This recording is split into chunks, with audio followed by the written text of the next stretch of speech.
Alam mo ba?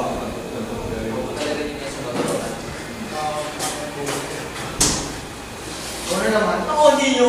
Kunti kami, tangin na mo ka eh. Pakailan mo rin para friends. Kami na mura. Wala siya, dyan nyo yung mga sa ano. Gusto ko na magmura. Tangin na yun. Ikaw, dyan na ako. Muna, some words used in place of nouns and sentences. At this stage, the person is exposed to learning the Oh, sir, anong sir? Yung kinalakan. Sir, ako. Sir eh. Lagi naman traffic, di ba? Di ba? Ano? Ayo, yung sir. Ano? Traffic. Nalubog sa atin ka. Ano naman, sir? Libina, libina. Bilibin na kayo.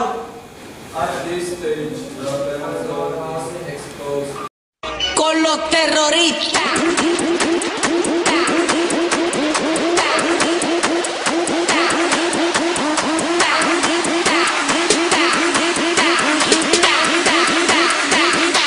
And do the Harlem Shake.